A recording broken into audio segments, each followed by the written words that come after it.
9 मई आज से 19 माह कबल जो हुआ था, 25 मुल्जिमान हैं जिन पर जुर्म साबित हुआ है। 2 से 3 साल जिनकी सजाएं होंगी वो तो समझे सजा खत्म होगी कि एक ही जुर्म पर अब 2 सजाएं नहीं दे सकते। उनके जो लवाकीन है उनसे मुलाकात भी कर पाएंगे। इमरान खान के कितने चांसेस है फौजी तहवील में जाने के? जरूरी नहीं कि उनको वहीं पर लाया जाए।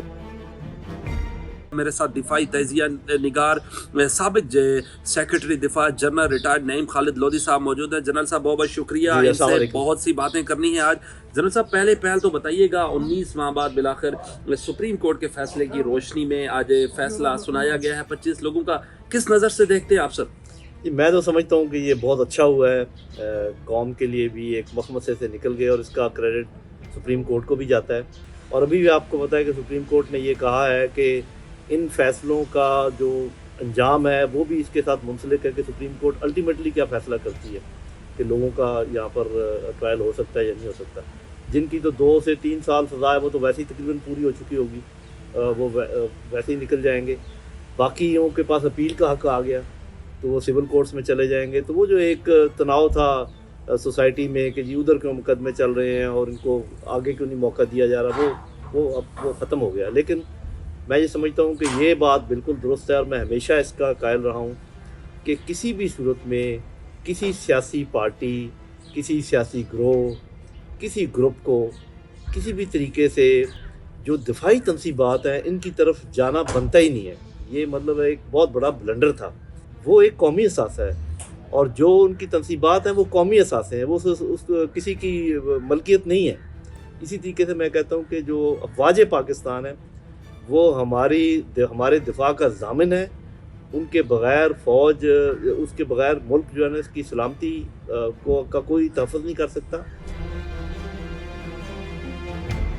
क्या जिन लोगों को सजाएं हो गई जनरल साहब, तो ये बताइएगा अब वो हाई कोर्ट में जाएंगे या सेशन कोर्ट जाएंगे, कहाँ जाएंगे वो? जी देखें, जो तो है ना जो कि 2 से 3 साल जिनकी सजाएं हुई वो तो समझे सज़ा ख़त्म होगी क्योंकि इतने अरसा तो वो ऐसी तहवील में रहे। वो जो सजा पहली हुई है वो कट होगी, नफी होगी? बिल्कुल, जो जितनी देर वो कस्टडी में रहे हैं 19 माह वो, से हाँ जी, वो शामिल होगी। और दूसरी बात ये है कि अब इनको फ़ायदा ये है कि ये अभी कहीं और इनका ट्रायल इसलिए नहीं हो सकता कि एक ही जुर्म पर अब 2 सजाएं नहीं दे सकते। जिनकी सजाएं ज़्यादा हैं वो पहली अपील तो चीफ ऑफ आर्मी स्टाफ को भी कर सकते हैं। अगर वहाँ से कोई कमी पेशी ना हो तो उसके बाद वो हाई कोर्ट जा सकते हैं। हाई कोर्ट में अगर ना हो तो वो सुप्रीम कोर्ट भी जा सकते हैं। तो उनके पास 2 अपीलों के हक़ हासिल है और वो बिल्कुल ओपन, सारी दुनिया देखेगी कि क्या ये प्रोसीजर के मुताबिक हुआ है या नहीं हुआ है या कैसे हुआ है। कम से कम मिनिमम सजा जो है 2 साल है, मैक्सिमम 10 साल है। तो डू यू थिंक 2 साल वालों की तो 19 माह हो चुके हैं, लेकिन जो जिनकी 3 साल है, 5 साल है, वो अभी जेलों में ही रहेंगे, मिलिट्री की तहवील में ही रहेंगे या उनको अडयाला शिफ्ट कर दिया जाएगा? जी, वो तो जेल में फ़ौरन आज चले गए होंगे। अडयाला जेल चले वो गए? तो एक मिनट भी नहीं रखते। जब ये प्रोमलगेशन हो जाती है उसके बाद वो जेल में शिफ्ट हो जाते और हैं। फिर फैमिली से मुलाकात कर सकते हैं वो? जैसे नॉर्मल जो जेल के जितने कानून है उस पे होगा। यानी कि जो पीटीआई के वर्कर्स 19 माह से फौज की तहवील में थे, आज से वो जेलों में शिफ्ट हो गए होंगे। बिल्कुल शिफ्ट हो गए होंगे। तो जिनकी 10 साल सजा है उनकी रिहाई के कब तक चांसेस हैं? जिनकी 7 साल है, क्योंकि उनकी फैमिलीज आपका इंटरव्यू जरूर देखेंगी, उनको उम्मीद होगी कि हमारे प्यारे कब तक वापसी आ सकते हैं। ये पहली बात तो ये कि मैं ये समझता हूँ अच्छा हुआ है कि यहाँ से ट्रायल ख़त्म हुआ क्योंकि अब वो सिविल कोर्ट में जा सकते हैं, अब बाकी प्रोसीजर शुरू हो सकता है। तो मेरा ख्याल है कि अगर तो जैसे मैंने कहा है कि प्रोसीजर के मुताबिक ये सब कुछ हुआ होगा, सिक्का बंद, उनके पास सबूत मौजूद होंगे, तो फिर तो ये वीडियो भी जारी की है, हाँ, 7 वीडियो मिनट भी की। जारी की है। अब मुझे नहीं पता कि वो हाई कोर्ट और सुप्रीम कोर्ट वीडियोस को कितनी अहमियत देते हैं। वीडियोस तो आपको पता है हर किस्म की मौजूद है। तो बहरहाल उनके जो लवाकीन है उनके लिए एक खुशखबरी ये है कि अब वो नॉर्मल तरीके से उनसे मुलाकात भी कर पाएंगे और उनके आगे जो नॉर्मल ट्रायल है फौरी तौर पे हो सकेंगे। जो टाइम कितना लगेगा वो तो जितना टाइम हमारी सिविल कोर्ट्स लेती हैं उतना ही लगेगा। ये बताइएगा ट्रायल कैसे होता है, जज कौन होता है, प्रोसिक्यूटर कौन होता है, वकील कौन होता है, जरा सा जी इस पर रोशनी डालिएगा। मैं आपको मरहले बताता हूँ कि सबसे पहले तो एक कोर्ट ऑफ इंक्वायरी होती है जिसमें एक जायज़ा लिया जाता है मुख्तलिफ गवाहों की रोशनी में कि ये काम हुआ है कि नहीं हुआ है या इसके ज़िम्मेदार कौन है। वो कोर्ट ऑफ इंक्वायरी पर रिकमेंडेशन देती है कि भी इसको छोड़ दिया जाए, ये ज़िम्मेदार नहीं है, या इसकी कोई ज़िम्मेदारी बनती है, या इसको सख्त सज़ा दी जाए, इसका कोर्ट मार्शल किया जाए, जैसे भी है। उसके बाद एक समरी ऑफ एविडेंस बनती है ताकि वो एविडेंस आप कोर्ट में पेश करने के काबिल हो।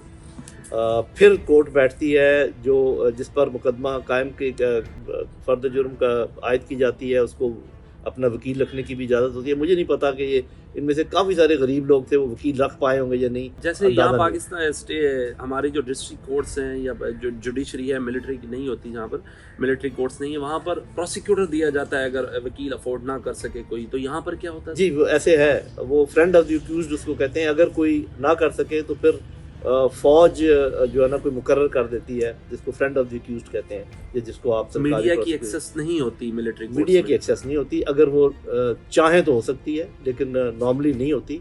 इसलिए लेकिन बकौल आपके कि हमारा ट्रायल बड़ा ज़बरदस्त होता है, बड़ा नीट एंड क्लीन होता है, बाकायदा असूलों के मुताबिक, कानून के मुताबिक होता है। जनरल फैज़ पे भी फर्द जुर्म आयद हो चुका है, उसको किस निगाह से देखते हैं? जनरल फैज़ साहब ने कोई ऐसी एक्टिविटी की है जिसमें उनका कोई ऐसा साबित हो जाता है कि उन्होंने पॉलिटिकल एक्टिविटी में हिस्सा लिया है, तो सजा हो सकती है। फर्द जुर्म आयद होने के बाद कितने % चांस होते हैं कि गिल्टी हो जाता है बंदा, यानी कि कन्विक्शन हो जाती है उसको, क्योंकि चार्ज फ्रेम हो चुका है जनरल फैज़? बड़ा हाई चांस होता है। उसकी वजह यह कि जैसे मैंने आपको कहा ना कि पहले कोर्ट ऑफ इंक्वायरी होती है, यानी कि बचने के चांस कम होते हैं, बहुत कम होते हैं। उसकी वजह मैं आपको बता रहा हूँ कि पहले कोर्ट ऑफ इंक्वायरी होती है, उसकी रिकमेंडेशन हो तो समरी ऑफ एविडेंस होती है। समरी ऑफ एविडेंस में एविडेंस इकट्ठा हो तो कोर्ट मार्शल होता है। तो ये वो मुझे नहीं पता कि कितना संगीन है उनका जुर्म या नहीं है। ये बताइएगा इमरान खान के कितने चांसेस है फौजी तहवील में जाने के? लेकिन जी मुझे तो इसका आइडिया नहीं है, क्योंकि ये तो एक ऐसा मामला है जो कि एक कानूनी जंग की शक्ल अख्तियार कर गया है। लेकिन मेरा अपनी असेसमेंट ये है कि ये कोई आसान काम नहीं है इमरान खान साहब को लेकर जाना, और ज़रूरत भी क्या है। देखिए बात यह है कि अगर उन्होंने कोलैबोरेट किया और आपके पास मौजूद हैं, सबूत मौजूद है, सबूत ही की बुनियाद पे सब कुछ होता है ना, सबूत मौजूद है तो वो आप किसी भी कोर्ट में दें, तो वो हमारी कोर्ट इस काबिल हैं कि वो ये सज़ा दे सकती है। तो इसको कंट्रोवर्शियल बनाने की ज़रूरत ही नहीं है। लेकिन ये है कि चूँकि इजाज़त दे दी है, ये सुप्रीम कोर्ट ने इस बात की कि इनका आप कर लें ट्रायल। वो मुकदमा अभी तक ज़ेर इल्तवा या चलना है, जिसमें ये फ़ैसला होना है कि जी क्या सिविलियन का ट्रायल हो सकता है या नहीं हो सकता। अगर उसमें भी फ़ैसला ये हो गया कि कुछ मामलात में वो ट्रायल हो सकता है और उन मामलात में ये मामला आ गया, तो हो सकता है।